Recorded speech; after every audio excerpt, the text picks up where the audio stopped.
hear me. We've got a lot of people waiting already. We have Johan Exotics, the Beetle Guy, Wendy Hickson, Lollipop. Let's see, 503 Menagerie. Warren is here. Let's see, Intrepid Exotics. Let's see, Elijah's Exoquatics, cool name. Frank the Tank is here, of course. Let's see. Cool. Glad to see so many people here already. I saw there were like 16 people waiting in the chat. So I thought I'd just hop in a minute early. Why not, right? Scott Rivers here as well. Russ out of nowhere. Yeah. Let's see.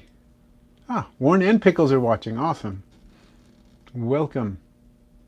And yes, indeed, Terminal Overkill and others have noticed that I have a corn snake with me, a hypomelanistic corn snake that my son named Mr. Skeletal. So, let's see. Victor's here as well. Wilma's here. Awesome.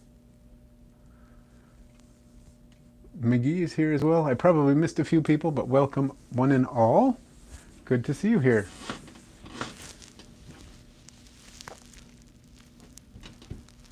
Actually, Scott, I can have scorpions. I'm glad you were able to pop in for a little while. I do have two. I have an Asian forest scorpion and a giant desert hairy scorpion. So they're not on the channel that often, but do have them. My wife said no tarantulas, but she did not say no scorpions, so I'm lucky there. Let's see, Mantis God is here as well. And Fish Stuff, what is a good wood lice variety for a sealed terrarium? Like sealed all the time or just mostly sealed and occasionally you open it? That will help me decide, I think, what might work. Theropod Hunter, welcome. Sandy is here as well. Excellent. Wow, we've already got 31 people in the chat. We got 14 likes, so if you haven't hit that like button, give it a click. I hope he's not interfering with the microphone too much. I'm going to try to move him a little bit. And all right, we did get some more likes. They're starting to pile up. The Theropod Hunter has your matte brown scorpion.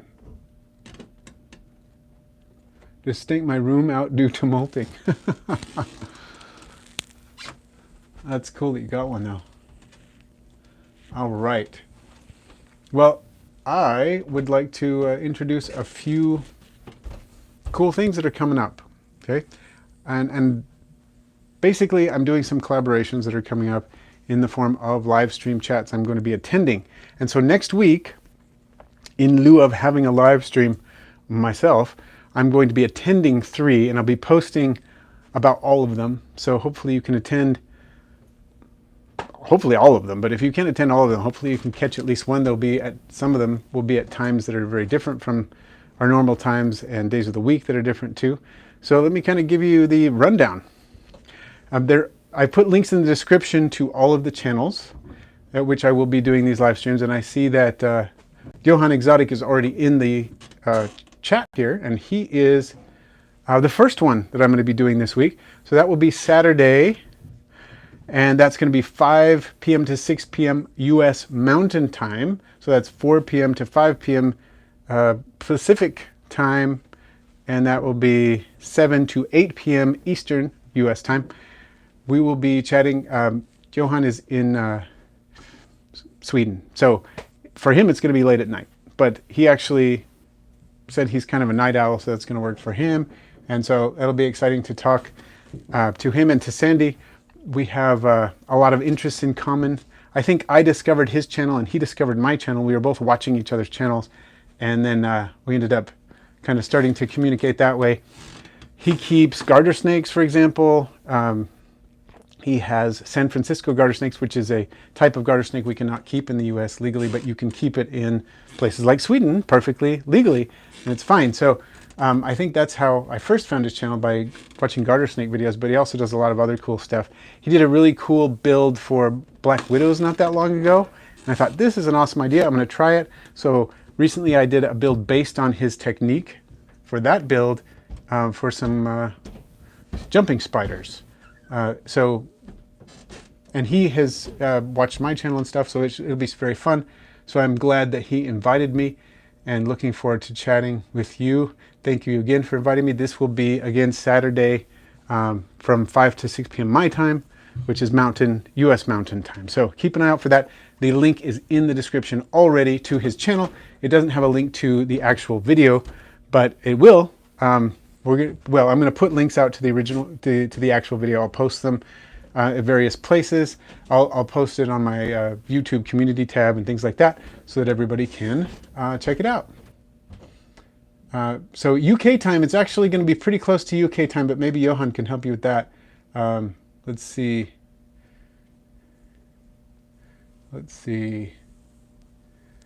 Sorry, part of my problem is I don't have my glasses on, because when I have my glasses on and I have my glasses, little tether for my glasses, then my snake loves to knock them off, pull them off my face and that stuff. So are dairy cows escape experts? I wouldn't say they're really a whole lot better at it than other isopods, but they are decent at it. If there's a way to get out, like a little bit of dirt on the side of the enclosure or a leaf or something like that, they'll climb up it for sure. So, how are your garters doing? Afghan Budgie 5. They're doing really well. I've got, my red-sided garter trio, a reverse trio, as you might say, 2 males, 1 female, doing well. They're not eating a lot right now because often during this season they kind of go off feed a little bit, not completely, but they'll slow down on eating. They might eat once a week, once every 2 weeks, as they're getting close to brumation. It's not quite time for brumation yet, but they're getting closer to it, and so they're just kind of slowing down on feeding. My eastern garters aren't really slowing down on feeding much at all. Not my eastern garters. Well, they're not either, but I was going to talk about my plains garters first. My plain garter pair are doing fine, eating a lot. They're not actually full grown yet. And of course, snakes continue to grow throughout their lives, but they go through a period where they're growing pretty fast. And the plains garters are still in the stage of growing fairly quickly. My red-sided garters have slowed down to the point where they're growing, but much more slowly. And then my melanistic garters are all doing great. Last week, if you were in the live stream, you noted that one of them escaped either during the live stream or right before, somewhere in that time when I was opening it up to feed them. And that was stressful. I tried to keep calm, but I lost one of the garters temporarily. But right after the stream, I found it. And it was just 6 feet away from me, poked its head out from behind a box, and I scooped it up with a prayer of gratitude in my heart, and there we go. So I have all 4 of them, and they're all doing great. The 4 black ones are doing quite well, eating 2 to 3 times a week. One of them is a little bit more reluctant of an eater than the others, but is doing okay now as far as eating goes. And the others are pretty much smashing food all the time, and it's still eating enough that it's doing okay. So I'm not too worried about it. It was a little picky at first, but it's calmed down. So I'm going to try to catch up a little bit with the chat here. Did you find the melanistic escape artist? Okay, I answered that. Chris the Mad Aquarist, nice to see you here. I have, it's been a while since we've seen you here, so glad to have you here. Let's see. Hippos. Looks like a big coral snake. I'm glad it's not a coral snake because I wouldn't want one around my neck. But Heather Ellis. Oh, it's been a year since you started the isopod obsession. Glad to hear that you've learned a lot here, and great to have you here. I'm really glad I found the escapee. That was awesome. Sorry to hear about that, Hippos, that your mantis has passed. Let's see. Elijah's Eco-Aquatics had a question about Porcellio dilatatus with a giant canyon isopod. Wild type outside of same and similar look. Do you know of any species similar? Also has a peach orange strain that you mentioned in care. Okay. Well, Porcellio laevis looks pretty similar. And depending on where you are, you might well have found a Porcellio dilatatus, just not necessarily the giant canyon locality. One way is to look at the shape of the telson, which is basically the tail, the little point that's sort of between their uropods. It comes to a funny sort of drip-shaped point in, if I can explain that correctly, Porcellio dilatatus. You can also do a Google search, a Google image search for Porcellio dilatatus telson, and you'll get some images. And if it has that same exact shape of telson, you know that you have found Porcellio dilatatus. If not, the most likely wild type, depending on where you are in the world, but if you're in the US, it's probably Porcellio laevis if it's not Porcellio dilatatus, but it could very well be Porcellio dilatatus. So, let's see. Hopefully that helps. And how's my router today? It seems to be doing better. I hope. Let's hope it works. So McGee's looked for aquatic isopods, hasn't found any. I need to go to a place where I can find some. I know where to find them. I just need to go to a place where I can collect them, because I don't think I can collect them in the reserve where I know where they are. Because reserves, I don't collect things in reserves. Oh, Afghan Budgie, you had your corn snake go into your heater. That's fun. I'm glad you got it out. And Lolly Bee Pop. Oh, that's awesome. Glad to hear I helped you get into isopods, and you've got 4 different types now. Fantastic. And Ryan Hudson. Oh, yes. You got some of Ruby's babies. I recognize that name, and glad to hear they're doing well. Did you get a pair? Like a male and female pair, or 2, like a same-sex pair? What did you get? I don't remember. That's fantastic. By the way, everyone, if you're interested in getting Ruby's babies, she's not going to have a fall clutch this year. Pretty certain about that, but it's not too early for the waiting list. The waiting list fills up quickly. If anybody is interested, I'm going to be breeding her this next spring, and might be retiring her from breeding after that. Still deciding. She's produced a lot of babies, and she'll be getting around, 5 years old after this year. So after this next breeding season, she'll turn 5, I think is how it works. And that's kind of old for breeding. I don't want to, stress her out too much. And so I might be retiring her after that. So that might be the last batch of Ruby's babies. So yeah, if you want to get on the waiting list, this would be the year to do it. I'm not 100% sure I'm going to retire her after that, but I don't want to overdo it. You know what I mean? Fish Room Fever, glad to see you here on your first time. Appreciate you coming in. And Derek, consider keeping ants. I actually have kept ants. Hopefully that's not messing up the microphone too much. I have kept ants. I had an ant colony that I started from just queens, newly mated queens that I collected, and had it for about 3 years. And it was pretty cool. I might do it again sometime. If I can get a decent, I either have to build or buy a decent ant starter enclosure, a formicarium. And once I have one, there's not that much to stop me from collecting some queens and starting over.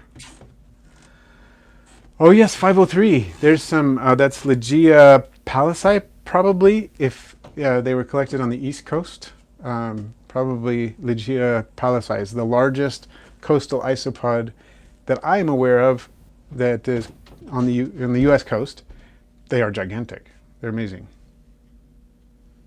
And there's some others on the West Coast that are big too. They're not quite as big, but they're cool. Sounds like the beetle guy found some green ones. I think those are the same ones that Cheyenne Pod Solo found, probably, or at least related to them. Okay, so Ryan has the male and female garters. Awesome. Afghan Budgie, good isopods to keep in leopard gecko and corn snake enclosures. You can totally do powders, any powders, powder blues, powder orange, powder mix, Oreo crumbles, whatever you want. Doesn't matter, mix all the colors. They will do fine. They're great in both leopard gecko and corn snake enclosures. Some other options you could do would probably be giant canyons and Silisticus convexus. Those are my top 3 picks for both of those setups.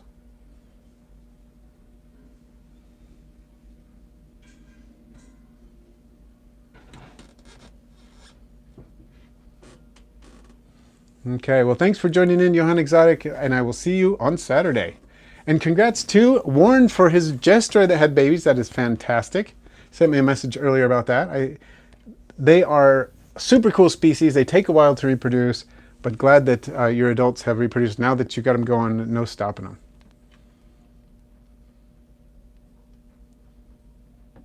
Let's see.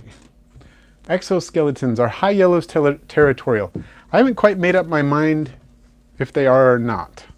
But I do like to give them a lot of separate hiding places, like egg crate. They do seem to use them. So I don't think they're like some of the others, like Hoffman's Egg Eye territorial, but or maybe like Expansis. I don't think they fight quite that much, but I like to give them some space and see, different separated areas they can hang out. Whoa, where you going, buddy? Let's put you up here.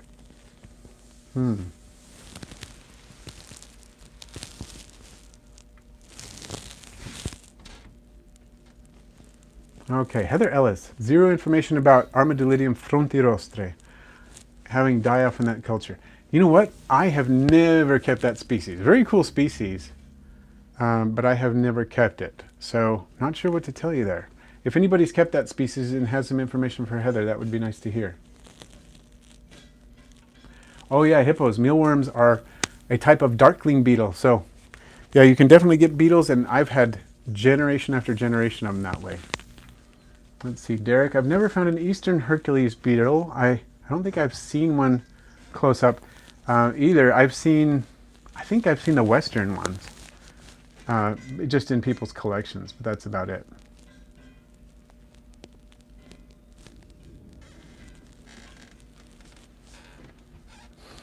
Okay, well, if you're going to have fish stuff, a totally sealed vivarium,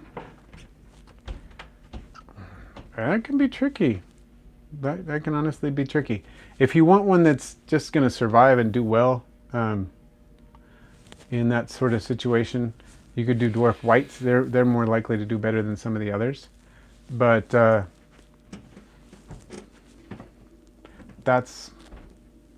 not all that exciting to watch. You could do something like Silisticus convexus Ukraine pied. You could try that. They can do well with pretty low ventilation. As long as you're opening it every day and venting it out a little bit, they'd probably be okay. Let's see, African budgie. Have you bought isopods from Bloomer Bioactive? I haven't.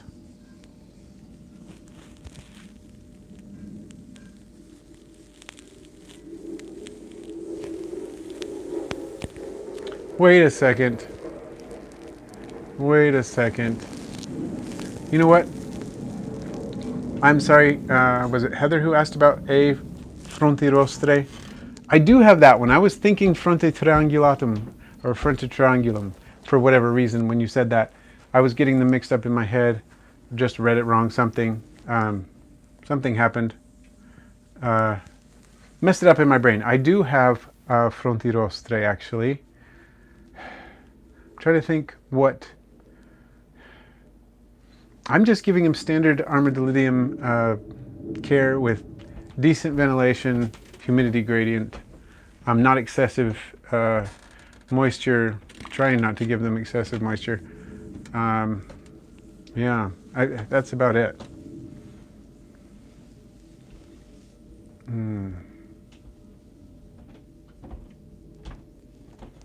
What types will breed well, most types will breed for sure.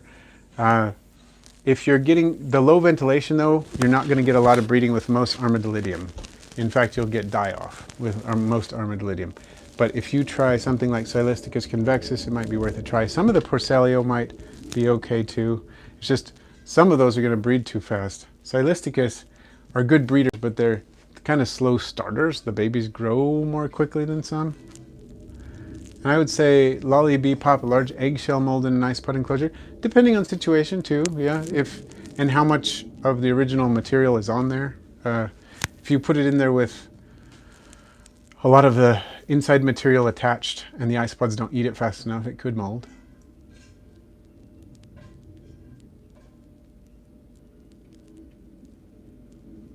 So Golubez Girl, mixed isopod colonies almost a year, only still have 9 species of isopods going strong. Awesome.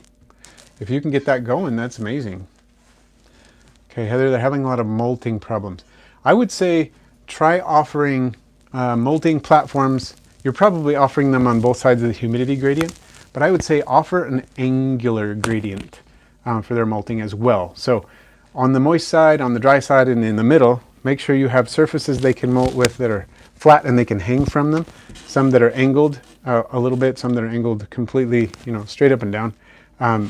Try to give them a lot of different options with molting in all of the areas in terms of humidity gradient and see if that helps. I have never kept Armadillidium versicolor. You know what? One of those questions that I just saw reminds me of a Patreon question. This is a Patreon question from Dan Berard. It says, "Hey Russ, have a question. I'm looking to put together some planted bioactive mixed species isopod terrariums. The isopods will be the only animals in a 10-gallon aquarium, and I know one could eventually outcompete the other, so as long as you know that, then that's fine. What would be some species you'd consider housing together? I'd figure terrestrial with fossorial species will work best. Looking forward to your thoughts. Thanks." Okay. Well, I do like your idea of terrestrial versus fossorial because you're going to hopefully create some resource partitioning that way. In other words, you'll have the isopods just competing less. It may not stop them from competing completely, but it's going to reduce their competition. And so what I would say, one species, and this is based on a suggestion from Kyle Candelian at Roach Crossing, he has mentioned that Marullinella species Vietnam tends to be one that stays, it's fairly fossorial. It tends to stay not very deeply fossorial, like it's not digging down super deeply, but it does tend to stay under the surface. So I would suggest trying that as a possibility because it's less likely to compete, like we said, and then put something that's pretty terrestrial on top of it. The Marullinella species Vietnam tend to like it really moist, so they might dominate the moist side more, and then put something like Porcelionides pruinosus on the surface. They don't dig quite as much. You could try something like that, and depending on how much ventilation you have and moisture gradient and all that stuff. Imagining you have a fairly high amount of ventilation and a really good moisture gradient, you could do some Armadillidium species. They're more likely to nibble on the plants. But if you want something that's really active in there, visible on the surface, you could go with the Porcelionides pruinosus, maybe something like a Oreo crumble or a party mix, or you're getting a lot of color and variation in the color and pattern, and then do some the Marullinella species Vietnam underneath. Could be something like that. I think that would be a pretty cool mix. I don't know how much you'd see the Marullinella species Vietnam, but it'd be worth a look. Let's see. So Hambone Bobber, there are arboreal isopods.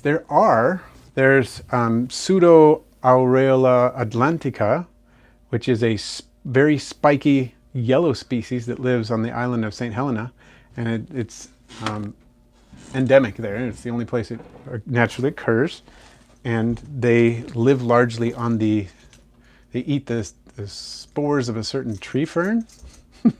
So they're a pretty specialized species. Sorry, snake issues here. He's doing some interesting things down there, trying to crawl to the floor. So I know that species is arboreal. I don't think that species is in the hobby. I'm not quite sure. Some other species like Porcelio flavomarginatus seems to climb a lot more than some other species. I wouldn't say necessarily it's completely arboreal, like spends its time in the trees, but hope that helps. Let's see, Kevin Zay, have you ever tried the calcium cake from Smugbug? Never have. Never have. I generally just grind up eggshell to a reasonably fine consistency and toss that in, and I'm also giving them calcium with my, sometimes some cuttlebone pieces. I have used limestone, but I don't use a lot of it. And then I also, of course, feed food that has calcium in it. But I would be willing to try the calcium cake from Smugbug, certainly. And Devin, hopefully you got your tracking number today. I noticed your order went out today. So what size would you advise to move P. pruinosus to after the population outgrows one of the size that you sell? So you purchased the starter kit, which is a 24-ounce rectangular container. That one, with the size of a starter that I sent, I would say just wait until, not until you see babies, but wait until the babies you see have put a little size on, and then you see 1 or 2 more batches of babies starting to show up. Then you can easily move it to a larger enclosure. maybe 3 to 6 quart size, something like that. So Kimberly Kitty, new velvet ant keeper here. Awesome. Do you still have any velvet ants? Not currently. I don't have any right now because, as you know, they don't have super long lifespans. But I am planning on getting some again. I get them in very small numbers because they, as you know, don't really breed in captivity. So I try to keep pretty small numbers, but I will start with that. Oh, Closer Forte says, only has a moment to drop in, but wanted to let you know I found ducky babies. Awesome. Closer is local, and we just did a trade. When was it? A month or two ago. I got some Armadillidium warneri orange from him, and he got some duckies from me. So that is fantastic. Congrats on the duckies. So Sandy, will rove beetles eat Morio eggs, baby supers, molting baby supers? Well, I'll tell you what, Sandy. Just the rove beetle we're talking about is Dalotia or Atleta coriaria. We have both purchased those and keep them to help control fungus gnats, and they seem to do a great job controlling fungus gnats. I actually need to make a video about that at some point. I have not noticed any problems with my rove beetles attacking my Morios, in that I have plenty of Morio worms, baby ones, molting ones, whatever. So if they are eating them, it's not making enough of a difference for me to notice a dent in the population. I get loads of them, so have not noticed any issues. Have you? So Hambone Bod, they don't really seem to eat seashells with the exception of cuttlebone, which I guess you could say is a kind of seashell. It comes from cuttlefish, and it is a shell-like internal skeleton of the cuttlefish, so it's not like an external mollusk shell, but it is an internal one, and it's pretty soft, and they will eat those. They don't really eat the other seashells, although if you grind them up, they will. So Theropod Hunter, to my knowledge, the St. Helena giant earwig is now fully extinct, as far as we know, as far as science has been able to determine, and as far as I am aware. I could be wrong, but I don't think evidence have been found of a live one for a while, and I don't think there are any populations in captivity, as far as I know.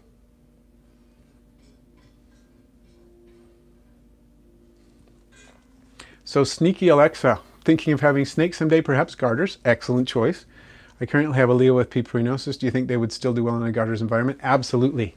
Porcelionides pruinosus is one of the go-to isopods in bioactive setups for a lot of reasons. One, it tends not to be very harmful to plants or to other animals. And another one is that it's extraordinarily adaptable, breeds fast, cleans up very well, and it does well in almost any humidity and almost any ventilation level. The only thing that really seems to bother it is when it has really, really low ventilation. They don't do well. They can do well in high humidity and high ventilation or moderate ventilation. They just don't seem to really do well in low ventilation and low humidity and high humidity, but garters don't either. You know, you're going to have a humidity gradient for your garters anyway, so they'll do fine, and they're going to need decent ventilation. So P. pruinosus totally do well in with the garters. In fact, in the next garter build that I'm doing, next bioactive garter build, I have the enclosure and I've started it. I'm thinking of putting Porcelionides pruinosus in there. The other garter builds I have one with Armadillidium klugi and another one with Porcelio dilatatus, and those seem to do well. So Kevin, I have never worked with Texas unicorn mantis. I know that Peter at Bugs in Cyberspace is breeding the Arizona unicorn mantis, but I've never worked with the Texas ones or the Arizona ones myself. So cool to see. I see we got a super chat that I missed somewhere. Oh, there it is. Hello, Mr. and Mrs. Morelia. Welcome. What is the most recent isopod addition to your collection, and what would you like to get next? Fantastic question. I think my most recent acquisition, species-wise, it is. In terms of species and then in terms of morph. I'll do them both, okay? It's a super chat, and it's a great question. So in terms of species, it is Armadillidium warneri orange. So it's a species and morph, but yeah. I have that from two different stock sources, from Closer, who's in the chat, or was a minute ago in the chat, and also from Art of Darts Co. That's Joshua Ferris. So two stock sources there, and the colony is growing, doing well. And then in terms of morph, I got Armadillidium nasatum rust. which is pretty cool. I did an unboxing a couple weeks ago on both of those, in fact. And the Armadillidium nasatum rust seems to be like a line bred group that throws lots of different colors, anything from red to orange to white to wild types. You know, it's throwing a lot of interesting things. To pied, I believe, is one of the things it throws. I could be wrong about that. But that's what I've got there. One thing I would like to, I was at an expo not too long ago and I saw some Porcellio werneri, the Greek shield isopods. And I was so tempted to get them. They were half price. It was like $60 for a starter culture. And I thought, oh, I want to get those. Oh, I'm kind of low on funds. So I didn't actually pick them up. But that was one I would really like to get next, to get soon. I noticed that Richard at the Tarantula Collective got some Armadillidium klugi orange. Pretty cool. So they're similar in appearance to the Armadillidium werneri orange, but not the same. But very cool, unique look to them. And I would like some of those. I'm trying to think of what else. There's some new Porcellionides pruinosus out there. There's a pink one that I haven't seen yet that I would love to get a hold of, and maybe cross that with some Oreo crumbles and get some pink crumbles. So cool stuff. So Kimberly got 7 velvet ants from Bugs in Cyberspace and out of 1 local cotton. They're all doing really well together. Yeah, they are very, very communal. Very communal creatures. Love that about them. Have kept various species together. Never had an issue with them with aggression or anything. The worst that happens is that they will, you know, have a little bit of a shoving match as they're walking by each other, and that's about it. And yeah.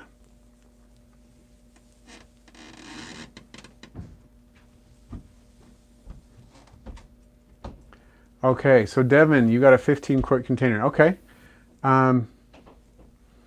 I would wait until you've got at least 30 or so adults in that bin, if you can wait that long, and then put them in there.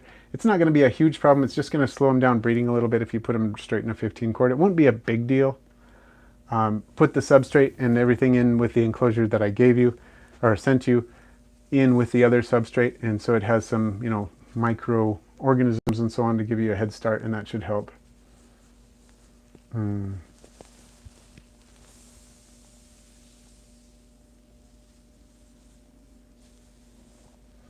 Okay, little pet pods. I think kind of depends on the millipede species, but mixing dairy cow millipedes with isopods. Let me tell you what happened to me. Okay, I once had some dairy cow isopods teleport into a millipede enclosure, orthoporous millipede enclosure, and they got the millipede when it was molting, it looks like, or something like that. I found pieces later. I would not put dairy cows in with millipedes. There are some people who put isopods with millipedes. It can work.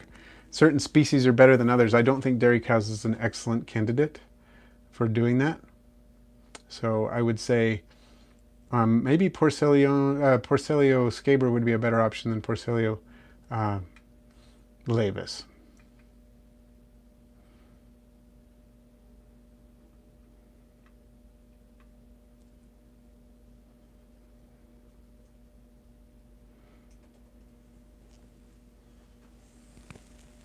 Okay, Heather tried adding isopods to land snail enclosures, Cubaris and Vulgaria, and they did not do well. Okay.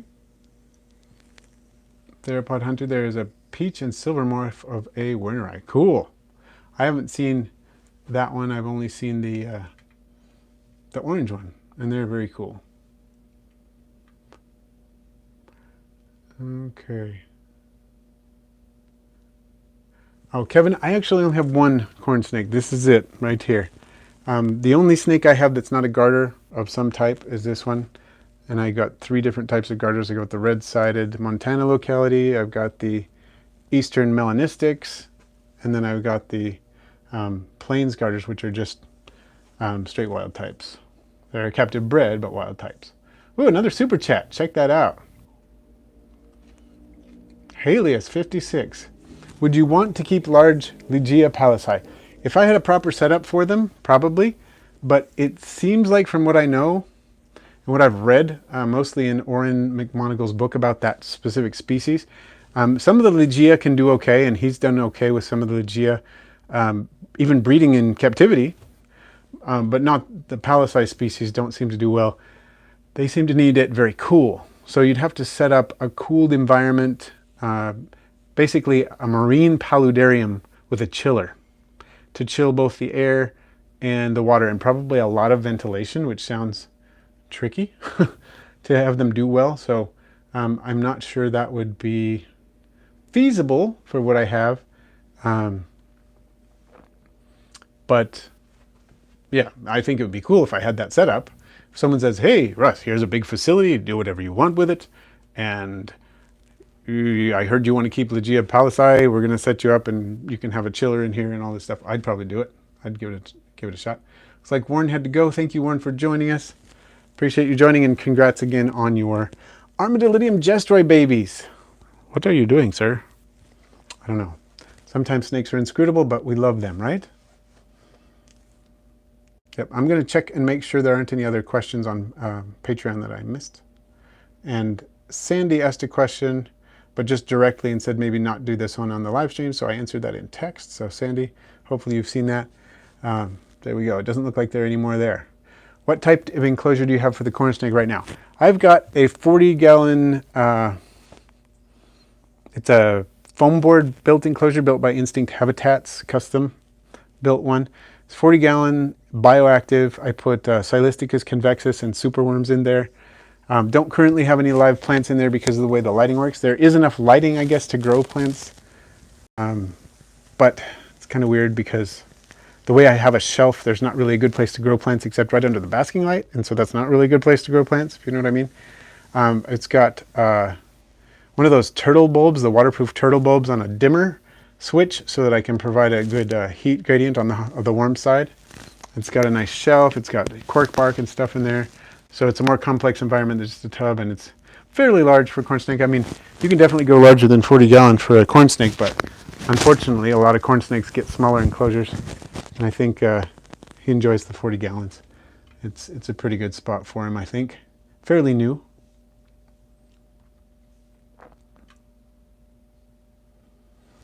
So Elijah's Exoquatics about dairy cows often said they should not be put with other reptiles and amphibians. I think it depends on what's going on. I think one thing that Kyle Candelian has said, and I agree with him, is that it really, really depends on the, and I'm paraphrasing here, but it really, really depends on what you're doing or what they're being offered, because dairy cows that are starving because their leaf litter is long since gone and they don't really have very many other food sources, and they're in there with something, are going to have a much different outlook on life, or at least they're going to view other things as food sources they wouldn't otherwise view. So sometimes it's because they're actually being starved, and if they're better taken care of, then they will do better. So I would say I have kept dairy cows with a crested gecko, knowing that they are getting enough leaf litter and other food, and they're doing fine, and I don't think it's an issue with that particular crested gecko. It's been in that setup for years without any issues. I think if I were not keeping up with the leaf litter for the isopods, it could potentially be a problem. So Winter is asking if I have a dedicated animal room for all your arthropods, reptiles, and other critters. If so, do you plan to do a grand tour of it eventually? Well, I have sort of a hybrid situation. What I've got is I do have a dedicated animal room, but it's not big enough to fit all my animals in it. So this corn snake is there, for example. All my garters are there. The vast majority of the isopods in the house are in there, and so on. But to just give you an idea of what's not in there, I have some Ophiula shrimp that are not in there. We have an axolotl that belongs to my daughter. It's belongs to one of my children that's not in there. We have a Pac-Man frog that belongs to another child that's not in there. Another aquarium that's not in there. Two aquariums with fish in them that are not in there. One's goldfish and one is a betta tank with some coolie loaches and stuff like that in it, and then a mystery snail. I've got a Daphne culture that's not in there. We have a leopard gecko enclosure that belongs to one of my children that's not in there. Our cats, of course, are not in there. Our chickens are not in there. And I've probably left a couple things out. Yes, my morning gecko colonies, I have two morning gecko colonies that are not in there. We have two crested gecko enclosures that are not in there. And we have a dart frog enclosure that's not in there. So those are some things that are not in the critter room. They're spread around in various places, from bedrooms to living room and whatnot. So hopefully that helps.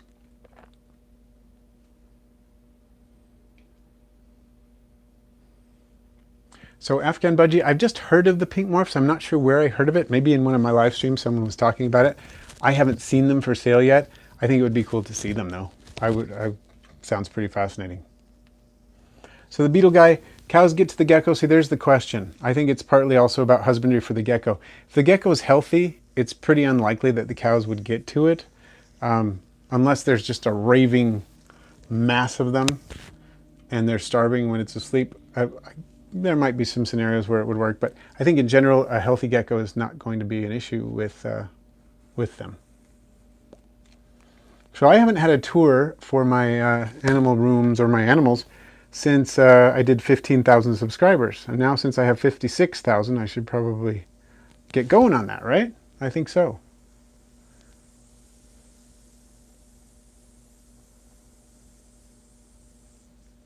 Terminal overkill. I love crested geckos. They look like they have one brain cell and it bops around in their head like a screensaver. True enough. Axejag, welcome. So just bugs, are you going to breed any more species of beetle? Yeah, I breed several species of beetle regularly, but I need to breed some more. I actually want to get back into breeding blue death veining beetles again. I haven't done it for a while. And probably some of the more desert beetles. I don't have space for the incubator right now. For me, it was a choice of, I can keep breeding these beetles, or I can set up more snake enclosures. It's a hard choice, but I decided to set up the more snake enclosures.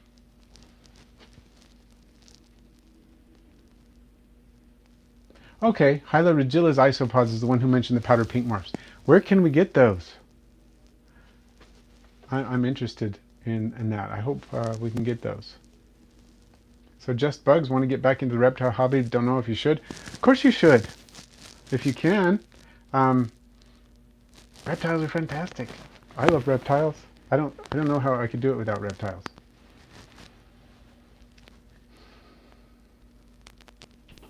So, let's see.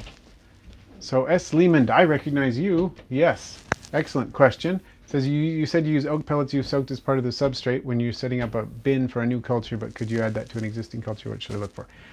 Here is my current advice. Now, I have to say that video, it's not bad to do that. It's not going to be a problem to do that at all for your isopods. I've done it many, many times successfully. But my disclaimer is that video is a few years old, and I would say I have better information for you now. And the information I would say is that if you can get a hold of those oak pellets, you can look into some flake soil recipes and make flake soil. But even better, just go ahead and purchase, if you can, purchase some flake soil that's already been made, because it takes a few months and it's a lot of work. Basically, wood like that is not nutritious for the isopods until it has decayed, and it has to decay in the right way. And one of the best ways for that is to ferment it and make flake soil out of it. That is probably the best way. There are other ways to do it too, but I would say, that's how it works. So I would not even bother adding the oak shavings or the soaked oak pellets unless they're going to be fermented properly into flake soil. Because, like I said, you can put them in and they might eventually get to that point when they will be nutritious in your enclosure, but it's just better to just make sure they're fermented, because they're not necessarily going to do that. And Hyla Regilla's isopods, let's talk about some pink Porcellonides pruinosus, huh? If you do have them available, talk to me. I'd be very interested in setting something up there.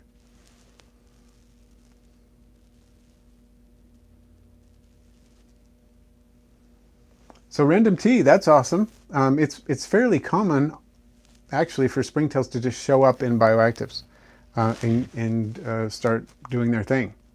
It's not uncommon in places, especially where you live in a place with a little humidity. It's less common in a place like where I live, where it's pretty dry, although I have had springtails get from one enclosure to another. Okay, little pet pods. I have a 10-gallon vivarium. It has 2 morning geckos, 3 dart frogs. Want to add a cleanup crew? Should I add springtails or isopods? I would say both. And what kind of isopods? Some good options with dart frogs, of course, dwarf whites, dwarf purples, Isopoda species, Tarragona, Silisticus convexus, Porcellio scaber are a tried and true species with dart frogs, and some others you could do. Atlantosha floridana, the Florida fat, another good species. And add either Sanilla curvicetta or Folsomia candida springtails, either one.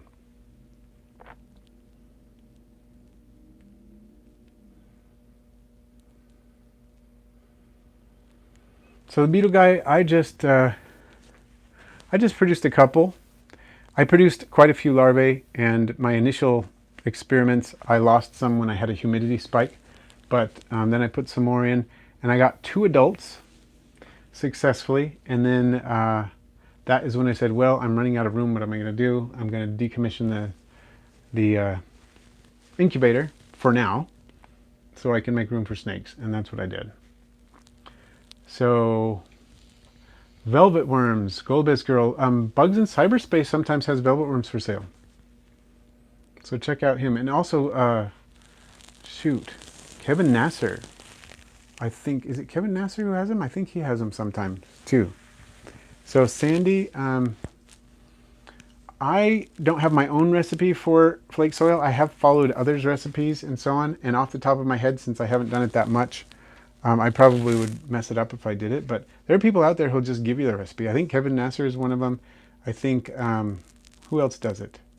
Permian Exotics, I think they'll give you the recipe too. A lot of people will give you their recipe because they know that most people will try it once and be like, that's too much work. It's too smelly. I'm going to have somebody else do it next time. I think that's part of the reason. They're also just generous with their information, of course, but that's part of the reason. Yeah. Let's see.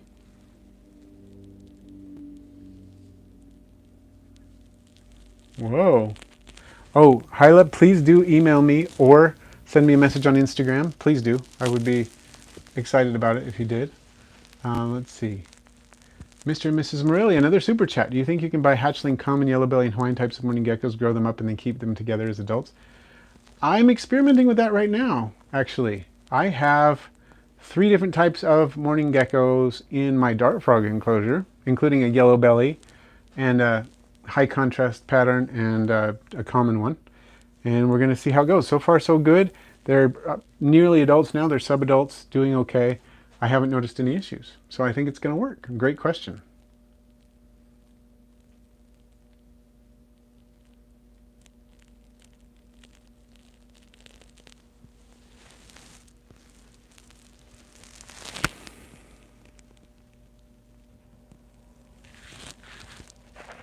And just bugs.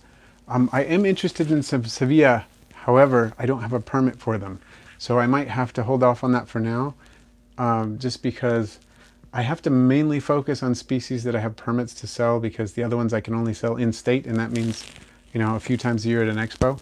And so I'm trying to focus more on the species that I can sell. And Elijah's Exoquatics with Panda Kings, depends on how many you're getting. If you're just getting a normal starter culture like 10, I probably wouldn't go over a 6 quart to start them. And when you have about 50 or so, you can transfer them. And that's kind of up to you. You could do 200. You could wait for until you have 200 too.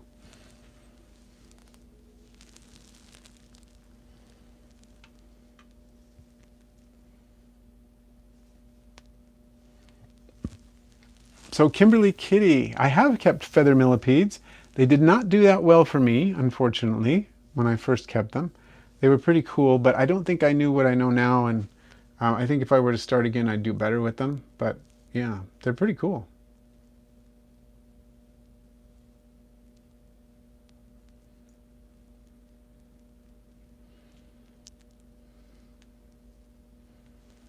Oh, is he grabbing the microphone again? Sorry, he does that. I'll try to see if I can gently get him away from the microphone. I can't really see what I'm doing though. Okay. Sorry, this is going to be a little sticky. There we go. Just unstrapping it was enough to make it work. Awesome.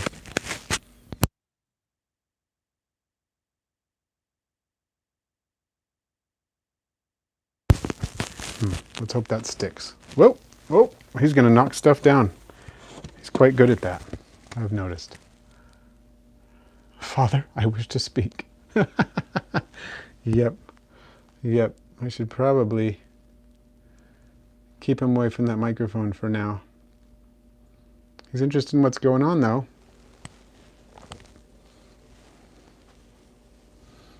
So, S.L. Davis, can you use blue death-feigning beetles as a cleanup crew with snakes? I could see that working to some degree with like an arid snake species, like you know, Mexican black king snake or something like that comes from a desert area. You could probably do that. Makes sense. Maybe even if you got if you had the proper substrate in there, you might get larvae, and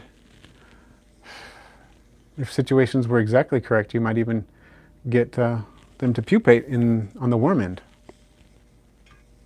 How would that be? So Winter is currently experimenting with Porcellia's dairy cow with Porcellia prunosis powder blues. My theory is with big enough space and plentiful food, they can live together well.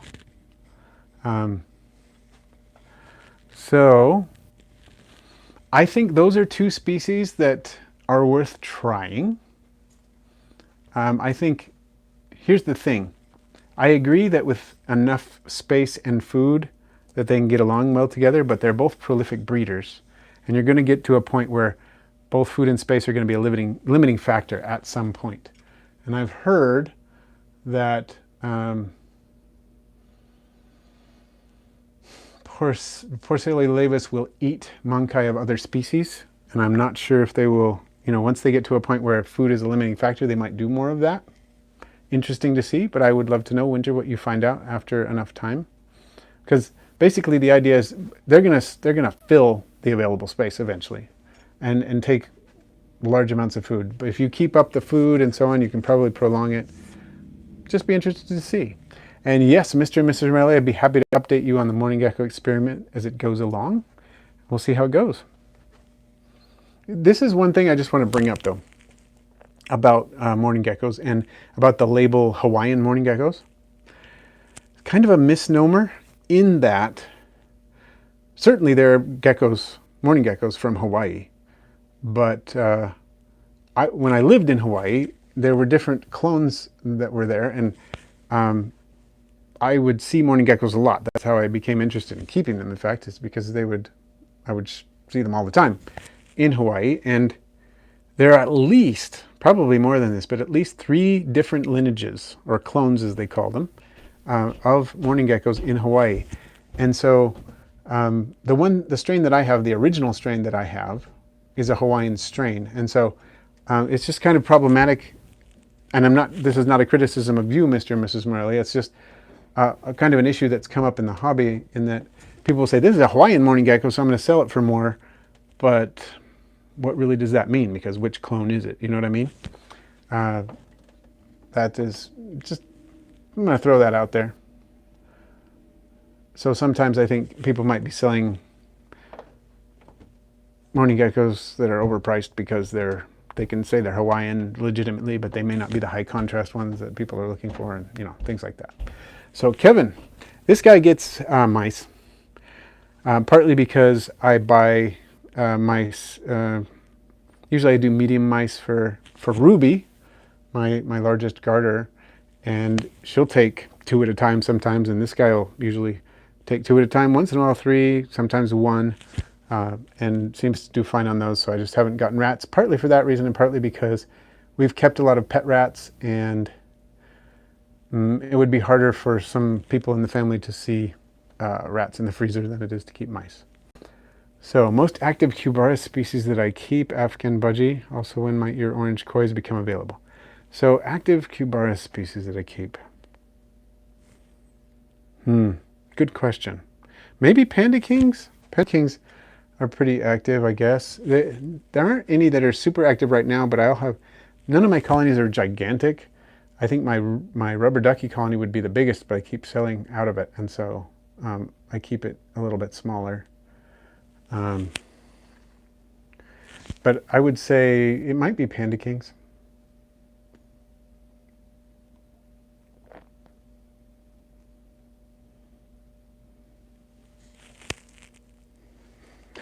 So terminal overkill.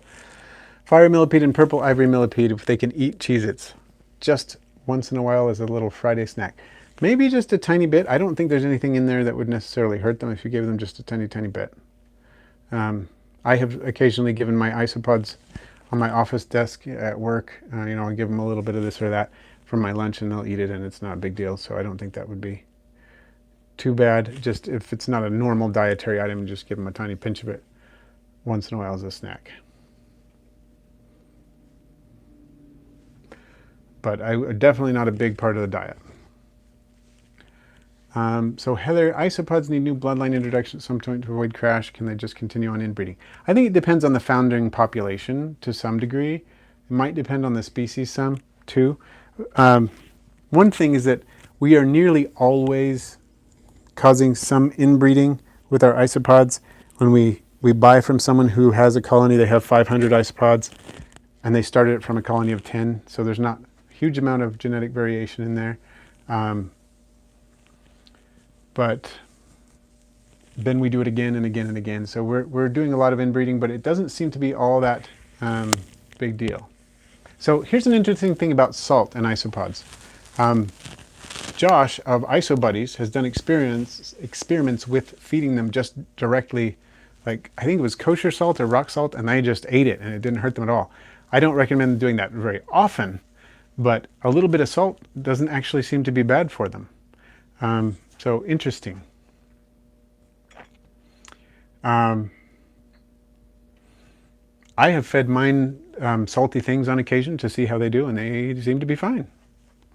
So I'm not too worried about it, but we're talking about small quantities infrequently, of course. We're not talking about, oh, give your isopods Cheez-Its every day and give them a whole cracker. I was talking about a little pinch, you know what I'm saying? So Herptown, type B are the Hawaiian morning geckos. There's a type B plus and type B minus. One is more spotting than the other. I don't remember which one has the more black pattern. Yeah, there's a type A that comes from Hawaii, and I think there's a type E that comes from Hawaii. There's lots of them. There are loads of them.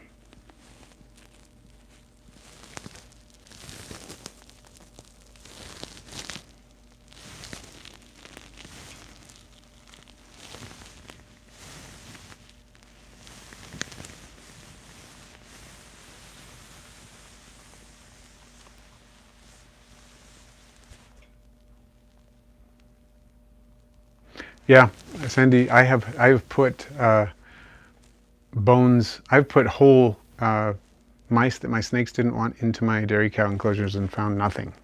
So it does happen.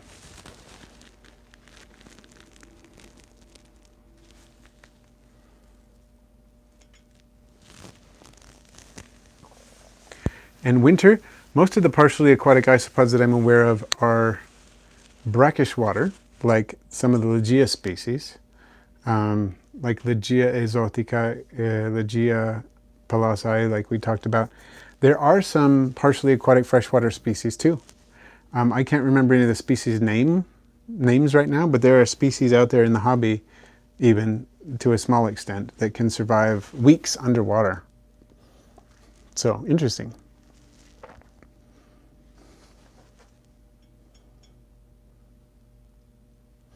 So Josh Langley, powder blues are pretty robust reproducers as far as isopods go. Kind of depends on how many you put in there and so on, because isopods tend to go through a phase. Say if you put just 10 of them in your ball python enclosure, and your ball python enclosure is a 40-gallon or something, you know, it's going to take a little bit longer because they tend to go into a phase where I have plenty of space and plenty of resources, and I'm going to devote a lot of it to growing before I bother reproducing to a large extent. And then after they get to a large size, they'll produce a large batch of babies, and sometimes they will die right afterwards. If you put a larger number of isopods and there's some competition, they'll tend to divert more of their resources toward reproduction. So a smaller container will do that sometimes. So it kind of depends, but you'll find that once they get a good start, those powder blues are pretty fertile, pretty fast breeder, pretty prolific guys and gals. Pretty prolific isopods, I should say. Yep, it is almost the 1 hour mark there, Frank, so I better wrap it up. Which morphs are bred to produce Peacecaber koi? I think that it was Alan Gross, and I could be wrong, but I remember reading on dendroboards years ago. I think it was in an attempt to produce some Porcellio orange Dalmatian that some koi showed up, which is a different mutation. Some koi showed up when that breeding was going on, and that's where that morph comes from, I think, if I remember correctly.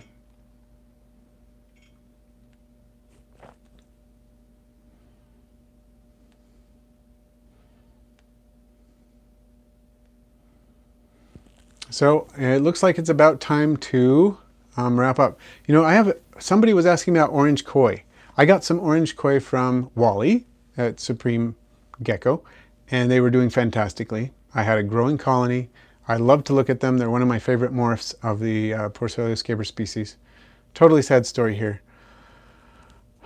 Doing well, reading, going crazy, and I did not have a die-off, but it appears that someone was in the enclosure, made an escape route, and a bunch of them climbed out. Because I looked in there, went from having a large number of them doing well to they disappearing but not having a die-off. I couldn't find any dead ones. It was not like, oh, there are little bits of dead ones around in here or anything like that. It was just, they must have escaped because they're not in here anymore. There's a few in there, and hopefully I'll get them breeding again.